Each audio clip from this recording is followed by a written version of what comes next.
Aristóteles no es un autor que necesite demasiada presentación. Hoy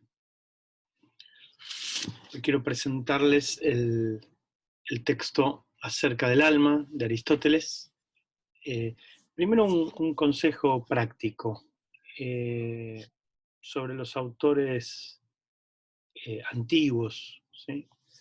Eh, Ustedes van a poder ver que cuando abren un texto de un autor antiguo, por lo general, las ediciones, a ver si ahí se llega a ver, bueno, justo en esta página que abrí, no, aquí, por ejemplo. Ustedes van a notar que trae unos números aquí al costado. Bueno, eh, es importante que cuando agarramos la traducción de un texto antiguo, en particular del griego, ¿sí?, en este caso, tenga esa numeración, porque marca un poco, ya le da un carácter de seriedad a la publicación y por lo tanto también a la traducción. Este es como un criterio mínimo a la hora de la selección de textos de autores. Eh, Porque, como bien sabemos, sobre todo de autores de tanta trayectoria, eh, la cantidad de publicaciones que hay sobre ellos, incluso publicaciones de ediciones de puestos de diario, etcétera, de periódicos, eh, son un montón, ¿sí? Este, y a veces son de editoriales muy buenas y a veces no tanto.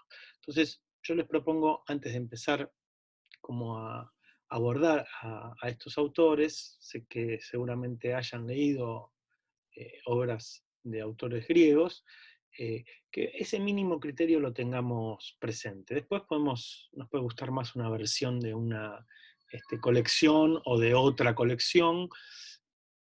Ahí, obviamente, que los especialistas nos recomendarán unas u otras. Es una colección que sacaron de los clásicos de Grecia y Roma, que es bastante tradicional, de Planeta de Agostini, ya tiene unos años, pero a veces sacan reediciones y se consiguen. Bueno, simplemente quería hacer como esta primera apreciación para el acercamiento mínimamente serio de, de los autores de filosofía antigua. La cuestión central que vamos a proponer, tratar de abordar a partir de este texto acerca del alma, a nosotros nos interesa abordar la cuestión principalmente del conocimiento. Ahora bien, como bien saben, Aristóteles es un autor que viene de la escuela platónica, es del riñón de Platón, es más, es sabido que es uno de los discípulos que Platón reconoce, que más lo ha interpelado, e incluso los especialistas en Platón ven que en esos años en los cuales Aristóteles participó de la escuela platónica dentro de la academia, eh, también la reflexión platónica fue creciendo, modificándose, generando como una robustez de pensamiento cada vez más sólido, y, y- y va encontrando también, por ejemplo, respecto de la noción de alma, esa primer noción que desarrolla Platón en el Fedón, es una noción bastante este, vinculada a las concepciones griegas que circulaban en la época, y que recoge de alguna manera toda esa herencia, pero cuando uno ve el abordaje que realiza Platón respecto del alma, ya sea en el Fedro o en particular también esa vinculación que realiza en la República, la noción de alma ya ahí tiene como una conceptualización mucho más profunda y más compleja. eh, y ahí es donde decimos, vemos una conexión clarísima con el pensamiento aristotélico, en particular el que desarrolla en acerca del alma. Bien, para empezar, a nosotros nos interesa trabajar fundamentalmente, o quiero proponer el trabajo más detallado del libro tercero de Acerca del Alma, que es donde específicamente nos va a tirar algunas nociones para pensar la cuestión del conocimiento. Y entonces simplemente, digamos, generar como un cierto recorrido, como un mapeo de lo que allí propone en el libro primero y en el libro segundo, a modo de poder ver por dónde viene el derrotero de este texto para llegar a lo central que nos proponemos trabajar. Lo primero para decir es, en el primer libro de este texto, nos encontramos con que Aristóteles comienza realizando un recorrido a través de los principales pensadores de su época, Tales, Demócrito, Anaximandro, Empédocles, Diógenes y obviamente Platón.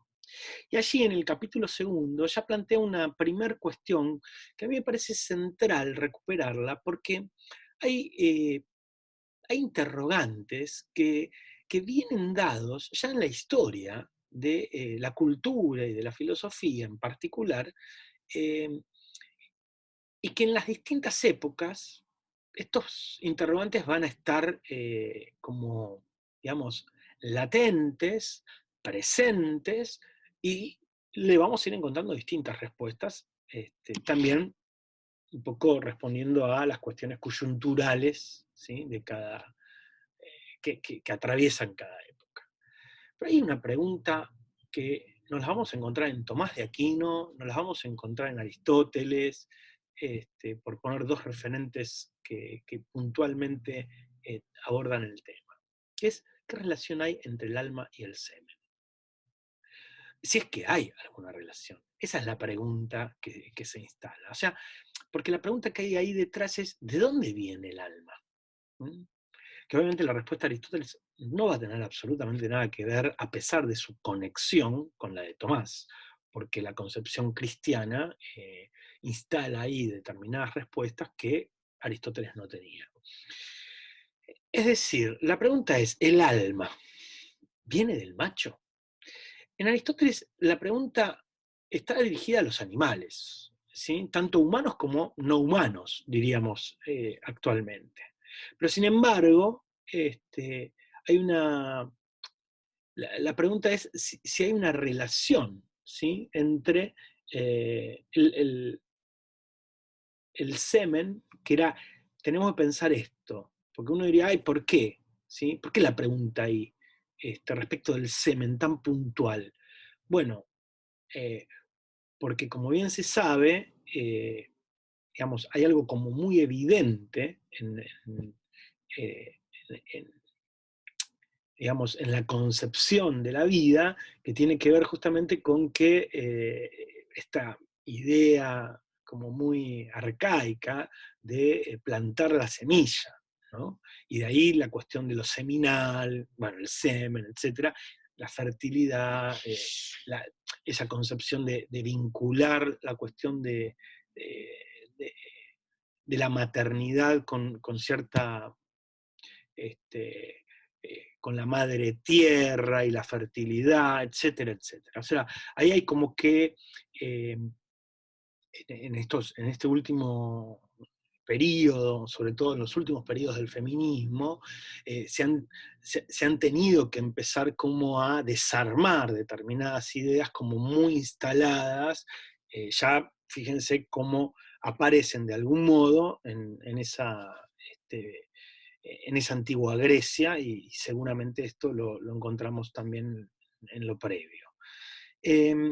Bueno, ahí instala Aristóteles esta pregunta. No la va a terminar de contestar, porque en realidad ahí él va a terminar de resumir como tres características respecto del alma que tienen que ver con la cuestión del movimiento, la cuestión de la sensación y la cuestión de la incorporeidad, que son como tres problemáticas clásicas en torno al alma en ese contexto filosófico. Y que, según Aristóteles, dice, parecieran coincidir, ¿sí? Es decir, hay como dos concepciones como muy instaladas. Una es, el alma es algo simple, la discusión del Fedón, ¿sí? En Platón, o hay un solo, o sea, es un solo elemento, indivisible, etcétera, etcétera, o la concepción en la cual está compuesta por varios elementos, un alma múltiple, pero no en los términos que hoy vamos a entender esa multiplicidad, sino más en los términos de las partes que componen al uno, ¿sí? Eh, Ahí está justamente toda esa discusión que no viene al caso en este tema en particular de las partes y el todo, ¿no?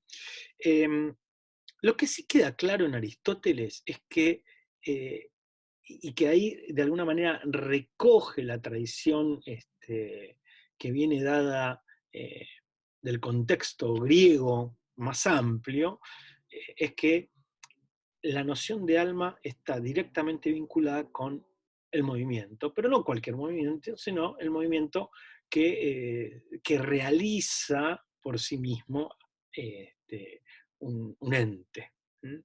Es decir, eh,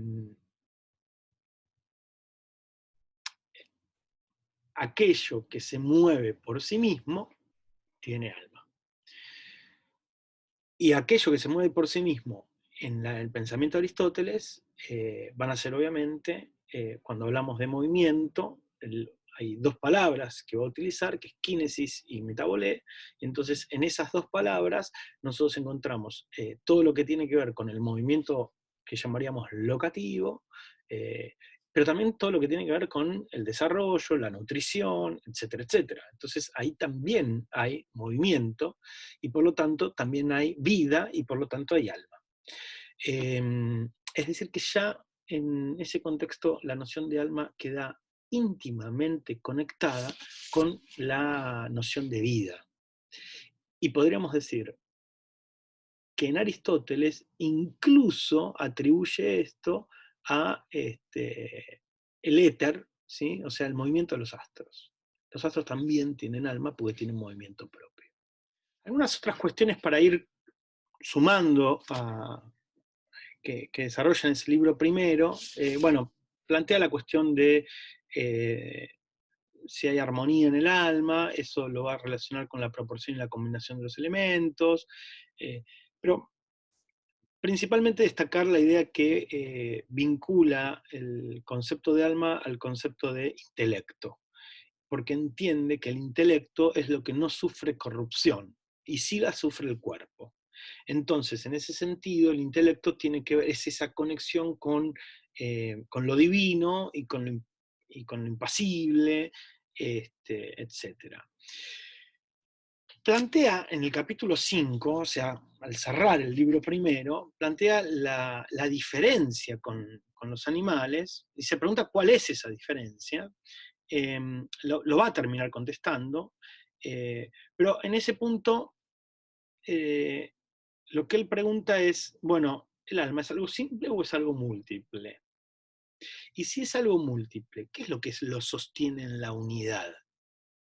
Eh, ¿Acaso, pregunta él, no es el alma la que mantiene unido al cuerpo? Porque el cuerpo ya sería una materialidad, ¿sí? Podríamos retomar ahí las discusiones de Demócrito, ¿sí? Bueno, ¿qué es lo que mantiene unido a ese conjunto de átomos que conforman un cuerpo?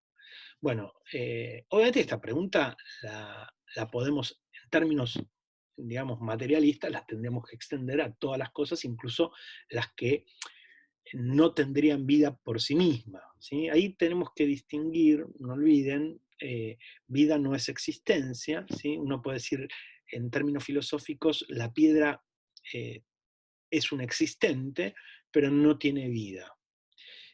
Obviamente que hay hoy lecturas contemporáneas que van a discutir estas concepciones y van a pensar materialismos de otro modo, pero no son las discusiones antiguas. En la antigüedad está como muy clara esta distinción. En el libro segundo nos encontramos varios temas muy vinculados a los problemas que también trata en el libro de la física. Eh, no habría demasiada distinción en el planteo. Ahí nosotros tendríamos que decir como que Aristóteles tiene como una mirada, y aprovecho ahora justamente para aclarar ese encuadre. Uno dice, bueno, ¿por qué arrancar por un texto sobre el alma para trabajar el tema del conocimiento? Bueno, ya vamos a ver su vinculación, pero además hay que tener presente que la noción este, de alma tiene como esta doble mirada en Aristóteles, que es la mirada de lo físico y la mirada de lo metafísico. Hay como dos cuestiones ahí que se abren. Y de algún modo el alma va a tener también esta doble vertiente, y que va a permitir también pensar su dimensión en relación con los animales no humanos. Eh, Porque ahí recupera justamente esa clara distinción que hay en la filosofía aristotélica, de que los cuerpos naturales los podemos dividir entre los cuerpos con vida y los cuerpos sin vida. Y los cuerpos sin vida son aquellos que se autoalimentan, que crecen, que envejecen, y obviamente tienen un principio y tienen un fin. Ahí habría que sumar la cuestión referida a la reproducción, ¿no? Pero en principio estarían como esas funciones centrales, ¿sí?, de los cuerpos naturales que tienen vida. Lo que quizás es un tema bastante controversial en Aristóteles es qué pasa con la inmortalidad del alma. ¿Qué afirma Aristóteles de esto? Bueno, algunas cosas vamos a decir, pero en principio es importante eh, dejar en claro que los textos de Aristóteles, sin meternos en la complejidad de la construcción de cada uno de esos textos, y de cómo nos llegan, y toda esa herencia que es súper interesante, pero que es otro capítulo,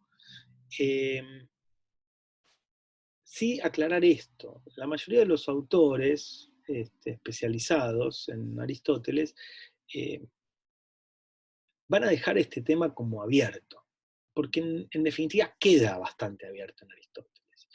Eso también es lo que va a permitir a toda la escuela aristotélico-tomista encontrar la vertiente para afirmar que Aristóteles concebía que el alma era inmortal. Uno tendría que decir que hay elementos para afirmar que el alma es mortal en Aristóteles y hay elementos para afirmar que el alma es inmortal. Eh, y la discusión en algún punto no es tan fácil de resolver. Hay un montón de bibliografía al respecto específica para trabajar este tema. En principio, hay una noción que desarrolla en el primer capítulo del libro segundo de Acerca del Alma, en la cual dice que el alma es la entelequia, podríamos decir entidad, primera de un cuerpo natural que en potencia tiene vida. Tal es el caso de un organismo. Y agrega, entelequia primera de un cuerpo natural organizado. Es decir, el alma es una entidad, definitoria. Lo que podríamos vincular, que está vinculada a la esencia, a una esencia de tal tipo que define a esa materialidad, a esa corporalidad. El alma es para Aristóteles el principio de movimiento y el principio de reposo. Y lo que aclara, hablando de los animales, es que el alma no es separable del cuerpo. Lo que quizás ahí en ese primer capítulo no termina de quedar claro es si esa entelequia del cuerpo, que es el alma, es también su piloto. O sea, si lo está concibiendo de algún modo bajo la concepción estrictamente platónica, ¿no? En el capítulo 2 abre la problemática respecto de la actividad sensorial y dice que la más primitiva de todas es el tacto. Eh, Recordemos que para Aristóteles el alma es el principio de todas las facultades, nutritiva, sensitiva, discursiva y la del movimiento puntualmente, pero también hay que vincular al alma la cuestión de la sensación, ¿sí? Y ahí se abren dos dimensiones más, la imaginación y el deseo. Y respecto del deseo va a estar vinculado a la cuestión de lo apetitivo, diríamos, ¿no? El alma no se da sin un cuerpo, ni es en sí misma un cuerpo. Es decir, aquí deja claramente trazada esa vinculación del alma con el concepto de forma. ¿Sí? El alma es entelequia y es forma. Eh, Esto es interesante porque nosotros generalmente cuando recuperamos la teoría ilemórfica, eh, vinculamos rápidamente la noción de cuerpo con la noción de materia y la noción de alma con la noción de forma. No es incorrecto, pero necesita algunas aclaraciones ese concepto, porque esa vinculación podríamos aceptarla como posible específicamente en los cuerpos que tienen vida. Pero los cuerpos que no tienen vida también tienen materia y forma, y en la forma no se vincula a ningún alma. Entonces, ahí vemos cómo el concepto de forma es un concepto mucho más amplio que el concepto de alma. Y esto es importante tenerlo en presente. Ahora, respecto, obviamente, de la capacidad que tenemos de conocer, estará vinculada necesariamente a un alma, que es aquella que tiene estas facultades. Lo que el concepto ahí que introduce claramente Aristóteles son las potencias del alma tienen que ver con la nutrición, con la sensación, eh, con el aspecto, digamos, de lo desiderativo, ¿sí? Con lo discursivo y con lo motor. Entonces, ahí tenemos como 5 aspectos fundamentales. El discursivo va a ser específicamente vinculado al concepto de intelecto, que después vamos a mencionar. La cuestión sensitiva y desiderativa es un tema que aparece vinculado tanto a lo humano como a lo no humano.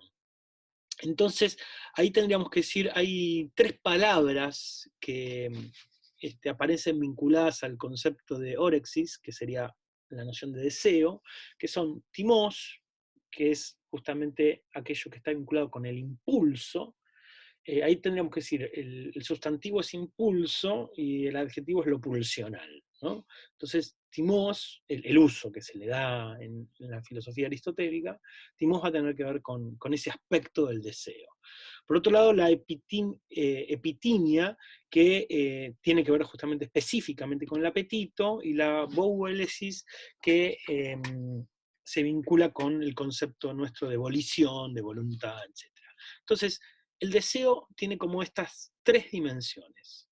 El aspecto específico de lo impulsivo pulsional, el aspecto de lo apetitivo y el aspecto de lo volitivo.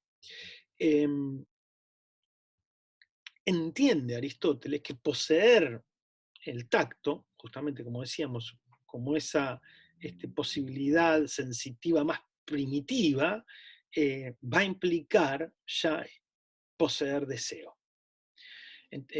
Entonces, en algún punto, digamos, los organismos más básicos estarían provistos del deseo. Uno diría, ¿de qué deseo? Bueno, recordemos que está la parte apetitiva, ¿sí? Del deseo. O sea, no todo, en estas 3 dimensiones que plantea el deseo, uno diría, bueno, la parte apetitiva es aquella que impulsa a la nutrición, etcétera, etcétera. O sea, que habría estas consideraciones más básicas que nos permitirían la configuración, digamos, de las formas más simples de organización de la vida. En el capítulo 4 del libro segundo, afirma que el alma es la forma de lo que está en potencia y causa en cuanto fin. Es decir, eh, aparece esta doble dimensión, el alma como aquello que está en potencia, esta dimensión de que el alma en uno de sus aspectos no es algo ya completamente en acto, sino que es algo que implicaría un cierto desarrollo. Eh, pero también es causa, es decir, que el alma tiene este principio motor, no solamente en el sentido locativo, sino también en un sentido más amplio, vinculado a la noción que podríamos ver en su metafísica de primer motor inmóvil, ¿no? Fíjense, por ejemplo, él ahí utiliza el ejemplo de la facultad nutritiva, ¿no? El alimento. El alimento tiene como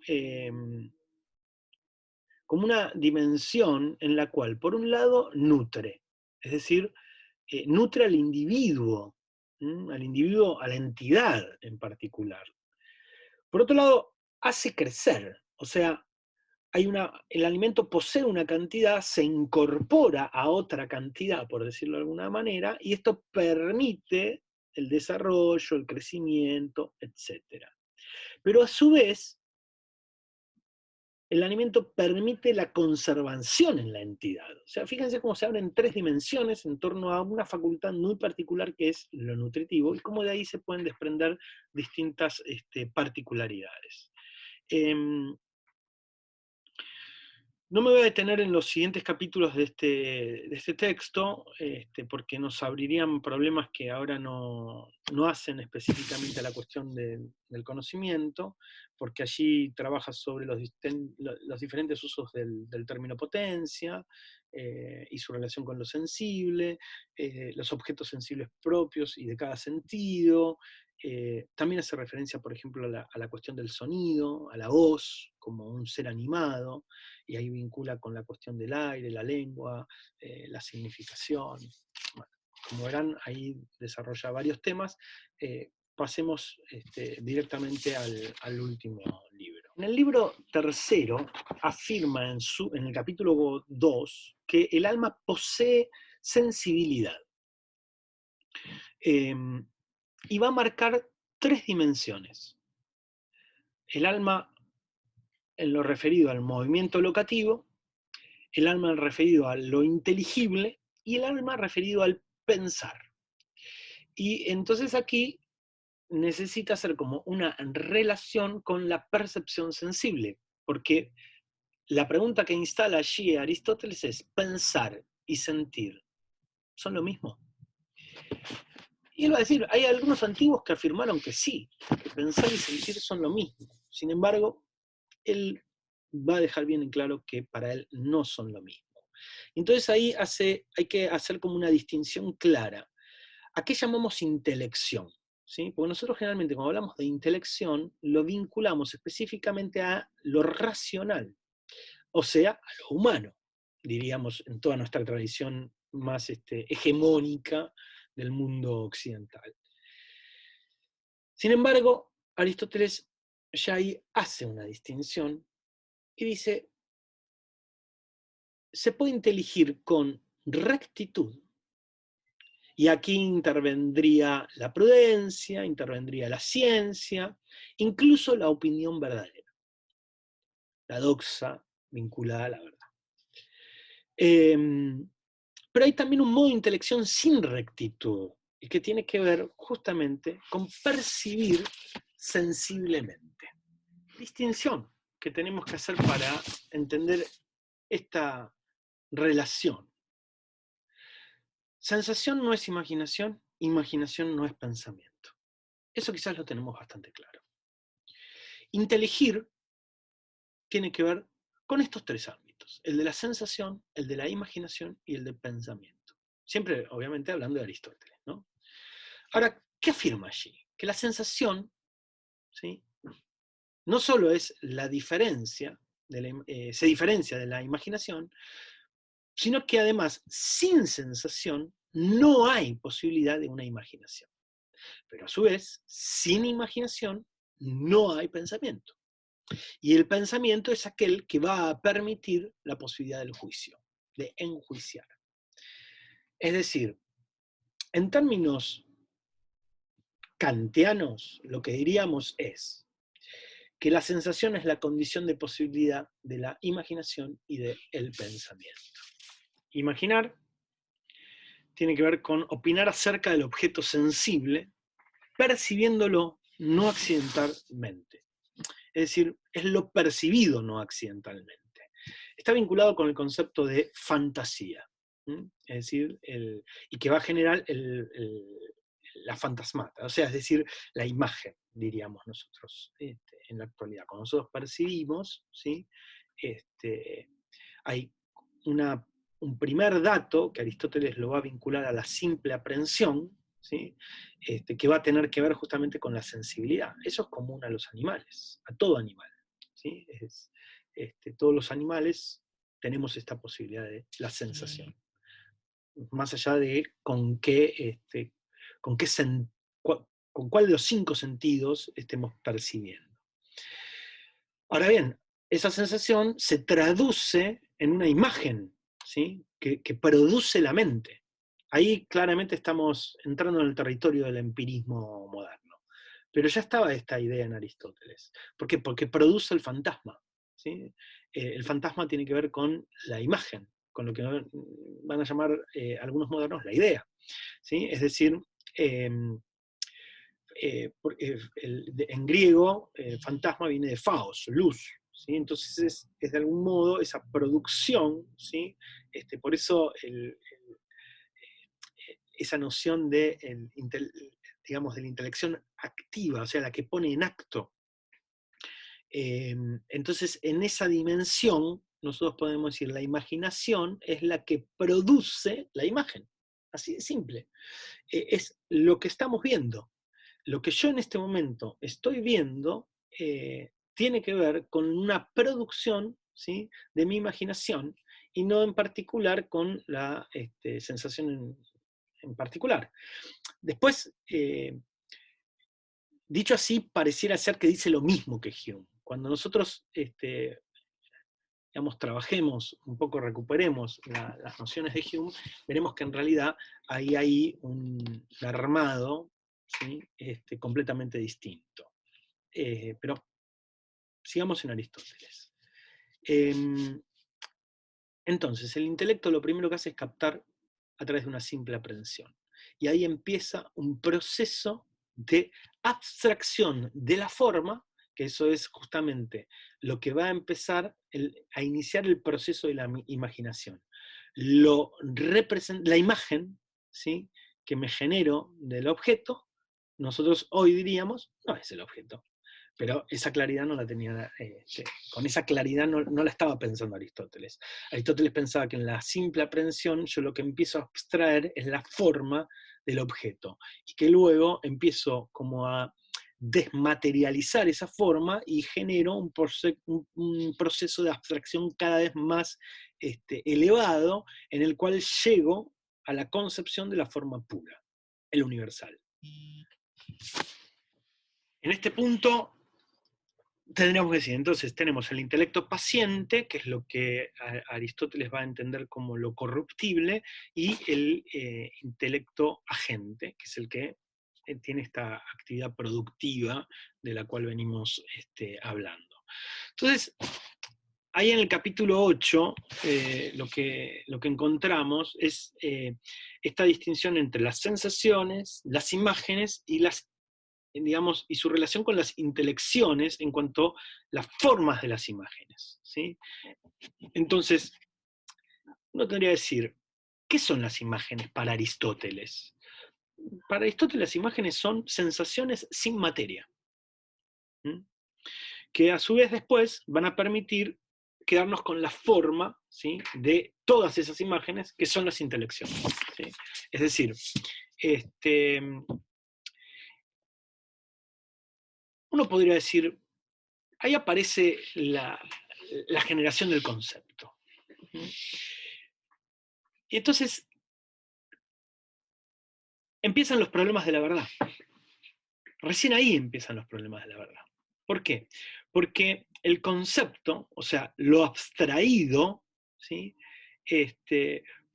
puede tener una relación de verdad o de falsedad con la sensación, con lo percibido. Lo que claramente no está en discusión acá es si lo que percibimos es tal cual lo percibimos. No está en discusión ese punto. Lo que percibimos es tal cual lo percibimos. Lo que tenemos que ver es si la forma que abstraemos de lo percibido coincide con lo percibido. Y si coincide, hay verdad. A eso lo vamos a llamar verdad como adecuación. Es decir, el concepto, dice Aristóteles, no son imágenes, pero no se dan nunca sin esas imágenes. ¿Sí? En ese punto es donde Aristóteles entiende que la ciencia, el saber científico, podríamos decir, es el saber que afirma y que niega acerca de la verdad o la falsedad de esta relación que se planteaba entre el concepto y lo percibido, la sensación.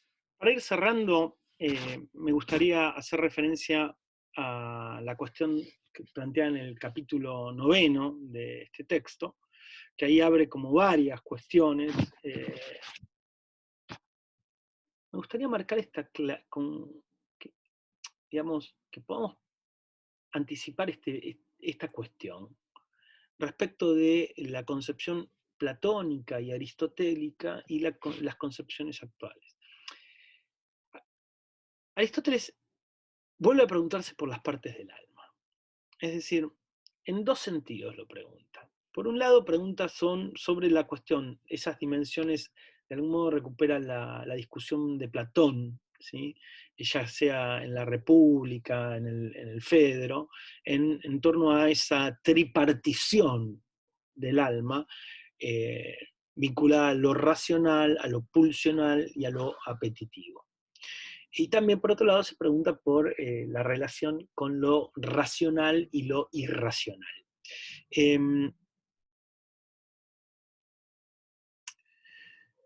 Tendríamos que decir ahí, como para poder cerrar este punto, que me parece que hay que hacer una distinción muy clara respecto de los dualismos de esa época, que fíjense que la cuestión de lo apetitivo, la cuestión de lo pulsional y la cuestión de lo racional está vinculado al alma, a la noción de alma. Y la distinguen completamente de lo material, del cuerpo. Nosotros, si nos ponemos a pensar en la actualidad, todos los dualismos, de la modernidad para aquí sobre todo, han distinguido claramente el alma es lo racional. Lo pulsional y lo apetitivo van a estar más vinculados a lo corporal. Incluso podríamos decir a la dimensión animal de lo humano. Incluso distinguiéndola y queriéndola borrar. Bueno, ahí hay toda una cantidad de autores que van a ir apareciendo, que van a marcar como esta diferencia ontológica respecto de lo humano y lo no humano en el mundo animal. Entonces, me parece interesante marcar esta distinción porque el griego no lo pensó así, Platón y Aristóteles en particular no lo pensaron así, más allá de que nosotros vinculemos a Aristóteles a una teoría monista y a Platón a una teoría dualista, en ambos estas nociones están vinculadas a la noción de alma. Y eso es lo que de algún modo permite entender cómo piensan la cuestión del conocimiento. O sea, ahí encontramos nosotros una primera teoría sobre el conocimiento, teoría filosófica sobre el conocimiento, claramente vinculada a lo físico, a lo metafísico, es decir, a la discusión ontológica, ¿sí? En la cual, y también antropológica, en la cual vinculan la cuestión del conocimiento con lo racional, y, en términos de lo que podemos inteligir bajo la forma del pensamiento, pero también bajo la cuestión de la sensación. El animal también conoce. No alcanzará el conocimiento vinculado a lo formal, pero tiene un conocimiento en el orden de la sensación y en el orden de la imaginación.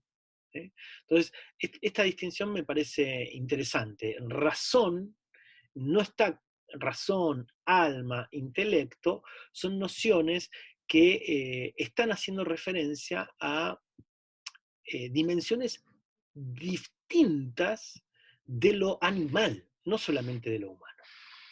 Por otro lado, me parece importante empezar a señalar ya de entrada que todas estas discusiones son discusiones que tienen una implicancia en lo ético y en lo político. Es decir,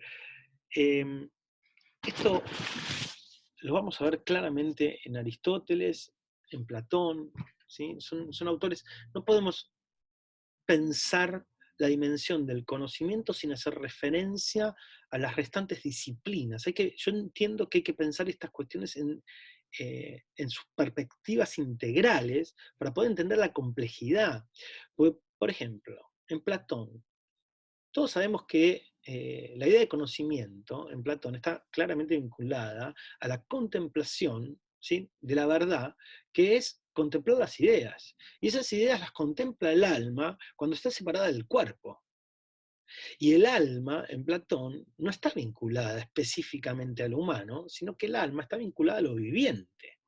Entonces, en la medida en la cual yo voy perfeccionando mi alma a partir del conocimiento que adquiero en la contemplación de las ideas, pero que a su vez cuando el alma se encarna logra recuperar algo de ese conocimiento a través justamente de la reflexión teorética, y obviamente ahí entra, ¿no?, el ámbito de ese círculo filosófico elitista, ¿no?, claramente, en el cual se desarrolla la vida humana y que permite esa graduación política e incluso en esa organización política, esto está claramente expresado en el libro 4, el libro 4, perdón, de la República, en donde claramente marca los estratos y la formación de la virtud va a estar vinculada al estrato social que cada alma debe ocupar, etcétera, etcétera.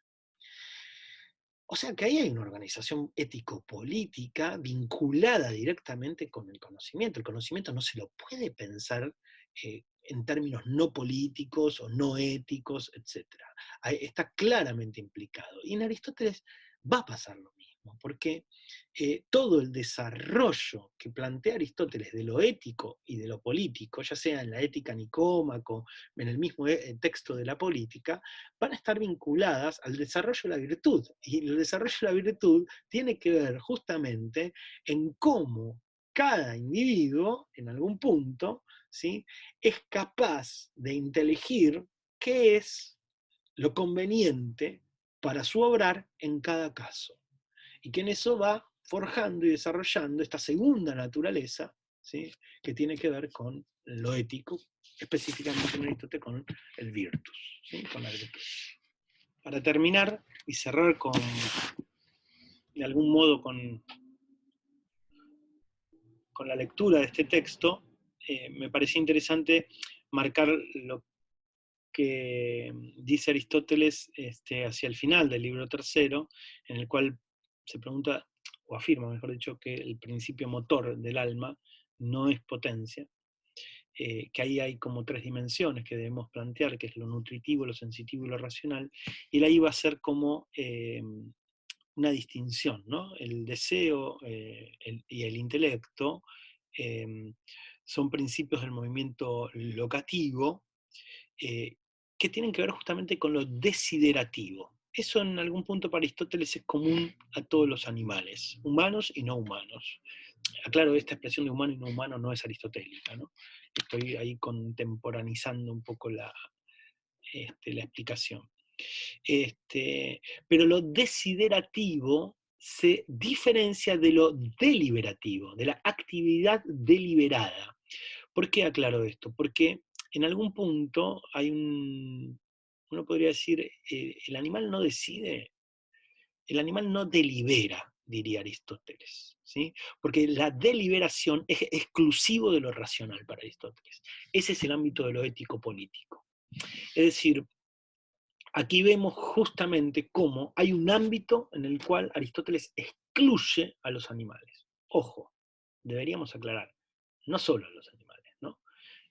porque ahí tenemos como, sobre todo en el ámbito de lo político, hay como toda una discusión en la cual da para todo un tema, pero nos excede en términos de conocimiento, que es, bueno, ¿qué pasa con los niños? ¿Qué pasa con las mujeres? ¿Qué pasa con los esclavos? ¿Qué pasa con los extranjeros en esa noción de política que construye de algún modo Aristóteles y se hace cargo un poco de las concepciones de época, algunas como poniéndolas en discusión, pero no al punto, digamos, como esperaríamos en un mundo contemporáneo, pero bueno, la distancia eh, no solamente temporal, sino podríamos decir cultural, intelectual, etcétera, eh, nos debe permitir aceptar estas concesiones y estas diferencias de aquella coyuntura, porque si no estaríamos planteando como un anacronismo y no. Una cosa es poder señalar eh, determinadas cuestiones que aparecen en los autores y que en algún modo muestran o nos dejan una huella para entender la cultura de la cual se hacen cargo y no pudieron despegarse, y otra cuestión es armar un juicio de valor respecto de ese autor por, digamos, una limitación coyuntural de época, que seguramente nosotros también tengamos las nuestras y seremos condenados en un futuro próximo.